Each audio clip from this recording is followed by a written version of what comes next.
Buenos días o tardes, el día de hoy hablaremos sobre los carbohidratos. Pero empecemos por, ¿qué son los carbohidratos? ¿Y cómo se clasifican? Los carbohidratos son un tipo de macronutriente que se encuentra en muchos alimentos y bebidas. La mayoría de los carbohidratos se encuentran naturalmente en alimentos de origen vegetal, como los granos.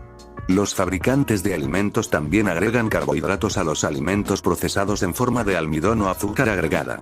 Algunas fuentes comunes de carbohidratos naturales son las siguientes: frutas, verduras, leche, frutos secos, granos, semillas, legumbres. Sabiendo todo esto, procederemos a ver por los monosacáridos, para lo cual nos ayudará Carla. Hola, yo soy Carla Mejía y yo les voy a explicar los monosacáridos. Para empezar, los monosacáridos son carbohidratos simples de una unidad. Su etimología nos dice que el prefijo mono significa uno y que también tiene el griego sacárido, que quiere decir azúcar. La fórmula general de los monosacáridos son CH2O, que tiene una proporción fija de 1:1. Esto solo para los monosacáridos. Y por ejemplo, tenemos a la glucosa, que su fórmula es C6H12O6, manteniendo la misma proporción, 1:1. Estos monosacáridos se pueden clasificar con base a diversos aspectos o parámetros. El primero va a ser por el grupo funcional, y es que los monosacáridos presentan un grupo funcional que pertenece a la familia del carbonilo. Y los componentes de esta familia es el grupo aldehído y el grupo de cetona. Los aldehídos van a ser un grupo funcional de CHO. Esto en el extremo de la estructura y se llamarán aldosas. Para las cetosas, su grupo funcional va a ser CO, además de que se van a encontrar en el centro de la estructura, se llamarán cetosas. El segundo parámetro es de acuerdo al número de carbonos que va a contener la estructura. Esto sería, si tiene 3, se llamaría triosa; si tiene 4, sería tetrosa; si cuenta con 5, su nombre sería pentosa; para 6 sería hexosa y para 7 heptosa. Así que hasta aquí, si se tiene, por ejemplo, una pentosa y un aldehído, sería una aldopentosa. O si tenemos una triosa y una cetosa, se trataría de una cetotiosa, y etcétera. Así se pueden ir combinando. El tercer parámetro son los isómeros. Son dos estructuras químicas que tienen los mismos componentes, los mismos elementos, pero que están acomodados de maneras distintas. Las tres formas en las que se isomerizan los carbohidratos son enantiómeros. Estos van a ser imágenes espejo o imágenes especulares que no son superponibles. Por ejemplo, la L-glucosa y la D-glucosa. Esto quiere decir que todos los grupos funcionales de una van a ver hacia la izquierda y los grupos funcionales de del otro monosacárido van a ver hacia la derecha. Serán espejos uno de la otra, pero si se superponen vamos a poder ver que no son iguales. Si se enfrentan, esto va a resultar que por una ver hacia un lado y otra ver hacia el otro van a resultar desiguales. La segunda isomerización son los epímeros. Son estructuras iguales. Todos los grupos funcionales tienen la misma dirección, a excepción de un carbono. Un carbono va a cambiar. Este va a tener una dirección distinta y se describe como epímero en C3, C7, C2, C4, dependiendo de cuál sea el carbono que va a ser diferente. Como por ejemplo la glucosa y la galactosa, que son epímeros en C4.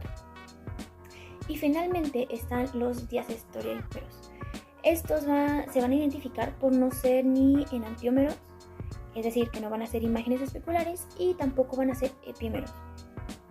Todo esto si se trata de la estructura de Fischer o estructura lineal. Si el carbohidrato se cicla, se cierra, será la estructura de Howard o de anillo. Imaginemos un carbohidrato lineal con todos los grupos funcionales de un lado. Al ciclarlo, al cerrarlo, los grupos funcionales quedarán ya sea arriba o abajo, depende de qué lado estaban los grupos funcionales. Entonces, los carbohidratos que tienen el grupo terminal de un lado y el grupo funcional hacia el otro lado van a ser de tipo alfa, mientras que en contraparte, cuando el grupo terminal y el grupo funcional vayan hacia la misma dirección, el carbohidrato va a ser de tipo beta. El proceso en el que el carbohidrato pasa de alfa a beta o viceversa se va a llamar mutarrotación. Y pues bueno, como resultado de esta investigación podemos observar que algunos ejemplos de monosacáridos podría ser la ribosa, que resulta ser una aldopentosa y se encuentra en las células de los seres humanos, los animales y las plantas. Es un ingrediente básico para la vida. De hecho, interviene en la construcción del material genético, el ácido desoxirribonucleico y el ácido ribonucleico, y resulta pues indispensable para los sistemas biológicos. También otro ejemplo podría ser la fructosa, que es un isómero, una cetohexosa.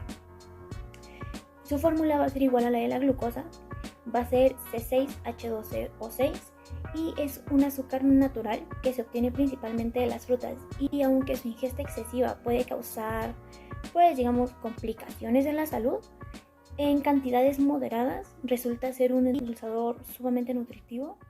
Claro, esto pues con medida. El siguiente que veremos son los disacáridos, para lo cual también nos ayudará nuestra compañera Carla. Ahora vamos con los disacáridos. Van a tener el prefijo di de 2, igual que los monosacáridos, del griego sacárido, que quiere decir azúcar. Muy bien, pues los disacáridos se forman cuando dos monosacáridos se unen por medio de una reacción de deshidratación, también conocida como reacción de condensación o incluso síntesis de deshidratación. En este proceso, el grupo hidroxilo de un monosacárido se combina con el hidrógeno de otro, libera una molécula de agua y forma un enlace covalente conocido como enlace glucosídico.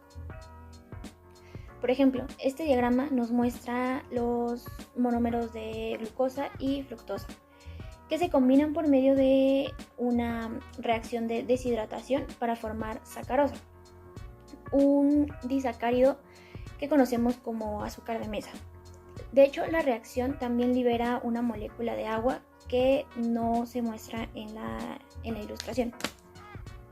También es importante saber cuáles átomos de carbono de los dos anillos del azúcar están unidos a través del enlace glucosídico. A cada átomo de carbono de un monosacárido se le asigna un número, comenzando con el carbono terminal más cercano al grupo carbonilo, cuando el azúcar se encuentra en forma lineal. Arriba se muestra la numeración de la glucosa y la fructosa. En una molécula de sacarosa, el carbono 1 de la glucosa está unido al carbono 2 de la fructosa, por lo que se llama enlace 1,2 glucosídico. Entre los disacáridos más comunes se encuentra la lactosa, la maltosa y la sacarosa. La lactosa es un disacárido compuesto de glucosa y galactosa que se encuentra de manera natural en la leche. Este va a tener un enlace estable del tipo beta que resulta más difícil de digerir en algunos casos. Esto resulta imposible y esto va a generar la intolerancia a la lactosa. Por otro lado, la maltosa o azúcar de malta es un disacárido compuesto de dos moléculas de glucosa. Y el disacárido más común es la sacarosa o azúcar de mesa, la cual se compone de glucosa y fructosa. Como resultado de esta investigación, podemos decir que los disacáridos conservan las mismas propiedades físicas de los monosacáridos, es decir, son dulces, solubles en agua y forman cristales blancos que se van a caramelizar con el calor. Y también podemos resaltar la suma importancia de este segundo grupo de sacáridos, puesto que los monosacáridos, al convertirse en disacáridos y enlazarse, se convierten en carbohidratos distintos desde el punto de vista de funciones y estructuras, esto sin perder la esencia vital de los monosacáridos. Sabiendo esto, podemos pasar a la tercera clasificación de los carbohidratos, que será presentada por Sofía Cortés. Polisacáridos. Mi nombre es Sofía Cortés y yo hablaré acerca de los polisacáridos. Los polisacáridos son carbohidratos complejos formados por un gran número de azúcares simples, los cuales, al unirse entre sí, forman enlaces llamados glucosídicos. Los polisacáridos no son dulces, ni se cristalizan, ni son solubles en agua. Existen dos tipos de polisacáridos. En primer lugar, tenemos los homopolisacáridos, los cuales están formados por solo un tipo de monosacárido. Por ejemplo, el almidón, el cual constituye la principal reserva alimenticia de las plantas. Es una mezcla de amilosa y amilopectina. El glucógeno también es un ejemplo de homopolisacárido. Este se almacena en el hígado y en los músculos. Del mismo modo, la celulosa forma parte de los homopolisacáridos, ya que está formada por unas 15.000 moléculas de D-glucosa, unidas por un enlace glicosídico y cadenas lineales no ramificadas. En segundo lugar, tenemos los heteropolisacáridos. Están formados por más de un tipo de monosacáridos. Por ejemplo, la hemicelulosa, la cual forma parte de la pared celular. Es un polímero de silosa, arabinosa y otros monosacáridos. Otro ejemplo serían las gomas vegetales, las cuales son pequeños cachos de vegetales viscosos, que al secarse se convierten en masas cristalinas, translúcidas y quebradizas, las cuales disueltas en agua sirven de pegamento. Esto sería todo por parte de los monosacáridos. Y para finalizar tenemos a los oligosacáridos, que serán presentados por Eduardo. Hola, soy Eduardo y voy a hablar de los oligosacáridos. La palabra oligosacárido es frecuentemente relacionada con la raíz griega olgos, que significa pocos, escasos o pequeño. Pero bien, ¿qué son los oligosacáridos? Los oligosacáridos son moléculas constituidas por una unión covalente de 2 a 9 monosacáridos cíclicos. De 3 en adelante pueden ser lineales o ramificados mediante enlaces tipo glicosídicos. Un enlace covalente que se establece entre dos grupos de alcohol de 2 monosacáridos con desprendimiento de una molécula de agua. Los oligosacáridos tienen una gran importancia en las funciones de reconocimiento en superficie, ya que son parte integrante de los glicolípidos y glicoproteínas que se encuentran en la membrana plasmática.